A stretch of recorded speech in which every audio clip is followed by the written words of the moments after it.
ఒకరోజు మోషే మరి ప్రజలను తీసుకొని నేను దేవునితో మాట్లాడటానికి వెళ్తున్నాను, మీరు కూడా రండి అని తీసుకొని వెళ్తాడు. 18 నిర్గమకాండము 20వ అధ్యాయము 18, 19, 20 వచనములు.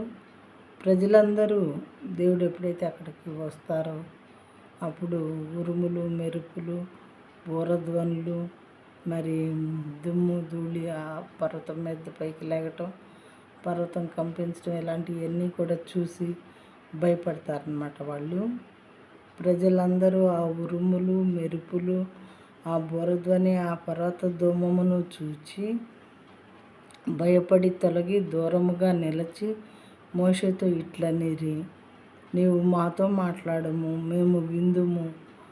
దేవుడు మాతో మాట్లాడిన ఎడల మేము చనిపోదుము అని భయపడ్డారనమాట ప్రజలు. ఇదంతా చూసి వామ్మో, మన దేవుడు ఎంత శక్తి కలిగిన దేవుడా అని.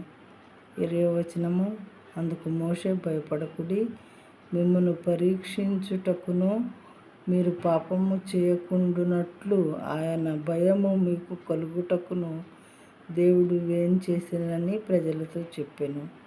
ప్రజలు దూరంగా నిలిచిరి. దేవుడున్న ఆ గాఢాంధకారమునకు సమీపముగా యెహోవా మోషేతో ఇట్లా, నేను ఇశ్రాయేలీయులతో ఇలాగ చెప్పుము, నేను ఆకాశము నుండి మీతో మాట్లాడితినని మీరు గ్రహించితిరి. మీరు నన్ను కొలుచుచు వెండి దేవతలనైనను బంగారు దేవతలనైనను చేసుకొనకూడదు. విగ్రహాలను చేసుకుంటారు కదా వెండి బంగారంతో. రిచ్ పీపుల్ అయితే వెండి బంగారాలు, ఇంకా అవసరమైతే డైమండ్స్, ఇంకా వాల్యుబుల్ స్టోన్స్ అలాంటి వాటితో చేయించుకుంటారు దేవుడి బొమ్మల్ని. పూర్ పీపుల్ అయితే చెక్కతోనూ లేదా వేరే మెటీరియల్తో చేయించుకొని పూజలు చేసుకుంటూ ఉంటారు. అలాంటివి చేసుకోవద్దు. నన్ను మీరు చూశారు కదా, ఇంకా మీకు అవి అవసరం లేదు అని దేవుడు చెప్తున్నారు.